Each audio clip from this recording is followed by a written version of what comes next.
السلام علیکم ورحمۃ اللہ وبرکاتہ۔ بسم اللہ الرحمن الرحیم۔ اسلامک کہانی میں آپ کو خوش آمدید۔ دو نوجوان عمر رضی اللہ عنہ کی محفل میں داخل ہوتے ہی محفل میں بیٹھے ایک شخص کے سامنے جا کر کھڑے ہو جاتے ہیں اور اس کی طرف انگلی کر کے کہتے ہیں، یا عمر، یہ ہے وہ شخص۔ عمر رضی اللہ عنہ ان سے پوچھتے ہیں، کیا کیا ہے اس شخص نے؟ یا امیر المؤمنین، اس نے ہمارے باپ کو قتل کیا ہے۔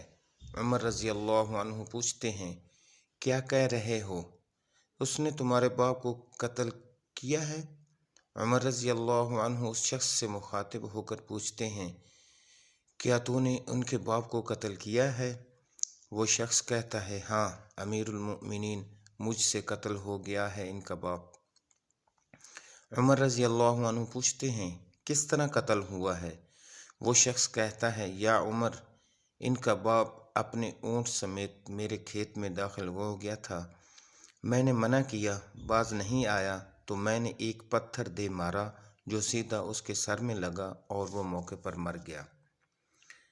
عمر رضی اللہ عنہ کہتے ہیں، پھر تو قصاص دینا پڑے گا، موت ہے اس کی سزا، نہ فیصلہ لکھنے کی ضرورت، اور فیصلہ بھی ایسا اٹل کہ جس پر کسی بحث و مباحثے کی بھی گنجائش نہیں۔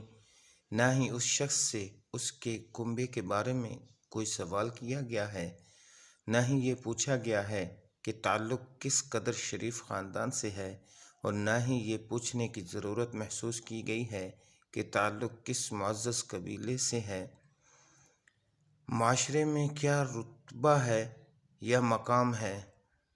ان سب باتوں سے بھلا عمر رضی اللہ عنہ کو مطلب ہی کیا؟ کیونکہ معاملہ اللہ کے دین کا ہو تو عمر رضی اللہ عنہ پر کوئی اثر انداز نہیں ہو سکتا، اور نہ ہی کوئی اللہ کی شریعت کی تنفیذ کے معاملے پر عمر رضی اللہ عنہ کو روک سکتا ہے، حتیٰ کہ سامنے عمر کا اپنا بیٹا ہی کیوں نہ ہو، قاتل کی حیثیت سے آ کھڑا ہو، قصاص تو اس سے بھی لیا جائے گا۔ وہ شخص کہتا ہے، اے امیر المؤمنین، اس کے نام پر جس کے حکم سے یہ زمین و آسمان قائم کھڑے ہیں، مجھے صحرا میں واپس اپنی بیوی بچوں کے پاس جانے دیجیے تاکہ میں ان کو بتا آؤں کہ میں قتل کر دیا جاؤں گا۔ ان کا اللہ اور میرے سوا کوئی آسرا نہیں ہے، میں اس کے بعد واپس آ جاؤں گا۔ عمر رضی اللہ عنہ کہتے ہیں، کون تیری ضمانت دے گا کہ تو صحرا میں جا کر واپس بھی آ جائے گا؟ مجمع پر ایک خاموشی چھا جاتی ہے۔ کوئی بھی تو ایسا نہیں ہے جو اس کا نام تک بھی نہیں جانتا ہو، اس کے قبیلے، خیمے یا گھر وغیرہ کے بارے میں جاننے کا معاملہ تو بعد کی بات ہے۔ کوئی ضمانت دے اس کی کہ کیا یہ 10 درہم کے ادھار یا زمین کے ٹکڑے یا کسی اونٹ کے سودے کی ضمانت کا معاملہ ہے؟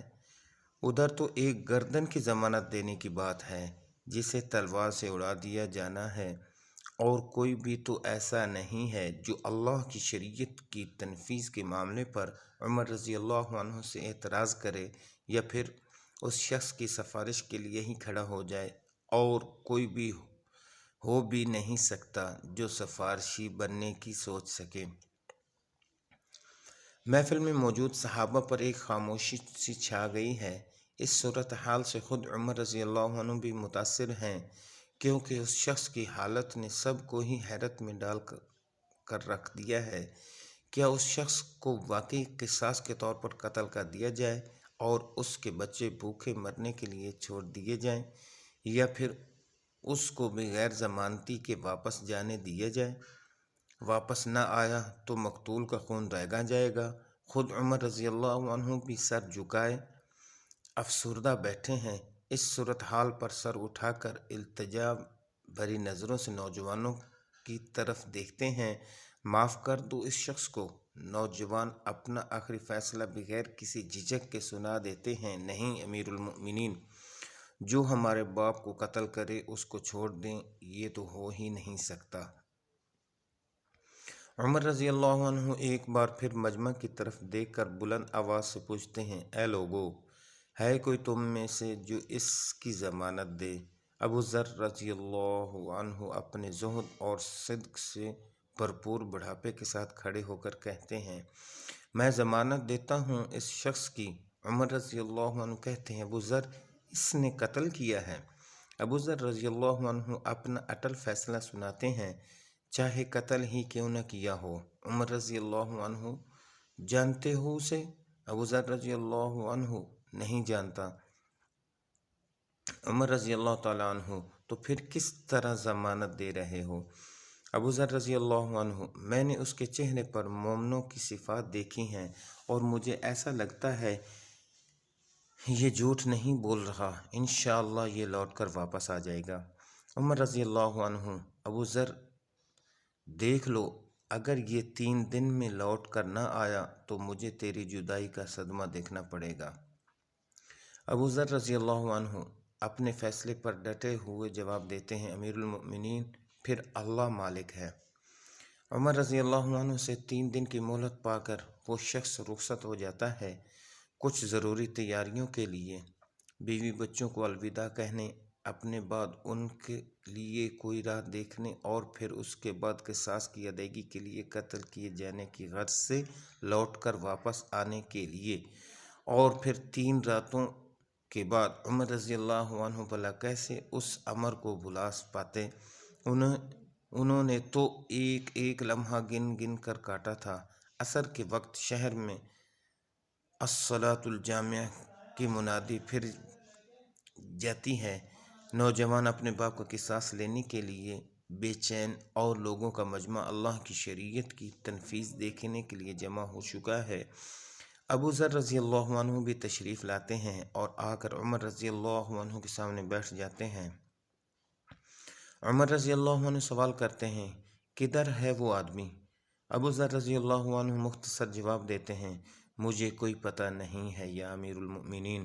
ابو ذر رضی اللہ عنہ آسمان کی طرف دیکھتے ہیں جدھر سورج ڈوبنے کی جلدی میں معمول سے زیادہ تیزی کے ساتھ جاتا دکھائی دے رہا ہے۔ محفل میں ہو کا عالم ہے، اللہ کے سوا کوئی نہیں جانتا کہ آج کیا ہونے جا رہا ہے۔ یہ سچ ہے کہ ابو ذر رضی اللہ عنہ عمر رضی اللہ عنہ کے دل میں بستے ہیں۔ عمر رضی اللہ عنہ سے ان کے جسم کا ٹکڑا مانگے تو عمر رضی اللہ عنہ دیر نہ کریں، کاٹ کر ابو ذر رضی اللہ عنہ کے حوالے کر دیں۔ لیکن ادھر معاملہ شریعت کا ہے، اللہ کے احکامات کی بجا آوری کا ہے، کوئی کھیل تماشا نہیں ہونے جا رہا، نہ ہی کسی کی حیثیت یا صلاحیت کی پیمائش ہو رہی ہے، حالات و واقعات کے مطابق نہیں، اور نہ ہی زمان و مکان کو بیچ میں لایا جانا ہے۔ قاتل نہیں آتا تو ضامن کی گردن جاتی نظر آ رہی ہے۔ مغرب سے چند لحظات پہلے وہ شخص آ جاتا ہے، بے ساختہ عمر رضی اللہ عنہ کے منہ سے اللہ اکبر کی صدا نکلتی ہے، ساتھ ہی مجمع بھی اللہ اکبر کا ایک بھرپور نعرہ لگاتا ہے۔ عمر رضی اللہ عنہ اس شخص سے مخاطب ہو کر کہتے ہیں، اے شخص، اگر تو لوٹ کر نہ بھی آتا تو ہم نے تیرا کیا کر لینا تھا؟ نہ ہی تو کوئی تیرا کوئی گھر جانتا تھا اور نہ ہی کوئی تیرا پتہ جانتا تھا۔ وہ بولا، امیر المؤمنین، اللہ کی قسم، بات آپ کی نہیں ہے، بات اس ذات کی ہے جو سب ظاہر و پوشیدہ کے بارے میں جانتا ہے۔ دیکھ لیجئے، میں آ گیا ہوں، اپنے بچوں کو پرندوں کے چوزوں کی طرح صحرا میں تنہا چھوڑ کر، جدھر نہ درخت کا سایہ ہے اور نہ ہی پانی کا نام و نشان۔ میں قتل کر دیے جانے کے لیے حاضر ہوں، مجھے بس یہ ڈر تھا کہ کہیں کوئی یہ نہ کہہ دے کہ اب لوگوں میں وعدوں کا افواہ ہی اٹھ گیا ہے۔ عمر رضی اللہ تعالیٰ عنہ نے ابو ذر رضی اللہ تعالیٰ عنہ کی طرف رخ کر کے پوچھا، ابو ذر، تو نے کس بنا پر اس کی ضمانت دے دی تھی؟ ابو ذر رضی اللہ عنہ نے کہا، اے عمر، مجھے اس بات کا ڈر تھا کہ کہیں کوئی یہ نہ کہہ دے کہ اب لوگوں سے خیر ہی اٹھا لی گئی ہے۔ سید عمر رضی اللہ عنہ نے ایک لمحے کے لیے توقف کیا اور پھر ان 2 نوجوانوں سے پوچھا، کیا کہتے ہو اب؟ نوجوانوں نے، جن کا باپ مرا تھا، روتے ہوئے کہا، اے امیر المؤمنین، ہم اس کی صداقت کی وجہ سے اسے معاف کرتے ہیں، ہمیں اس بات کا ڈر ہے کہ کہیں کوئی یہ نہ کہہ دے کہ اب لوگوں میں سے عفو درگزر ہی اٹھا لیا گیا ہے۔ عمر رضی اللہ عنہ اللہ اکبر پکار اٹھے اور آنسو ان کی داڑھی کو تر کرتے نیچے گرنے لگے۔ فرمایا، اے نوجوانوں، تمہارے عفو و درگزر پر اللہ تمہیں جزائے خیر دے۔ اے ابو ذر، اللہ تجھے اس شخص کی مصیبت میں مدد کرنے پر جزائے خیر دے، اور اے شخص، اللہ تجھے اس وفائے عہد و صداقت پر جزائے خیر دے، اور اے امیر المومنین، اللہ تجھے تیرے عدل و رحم دلی پر جزائے خیر دے۔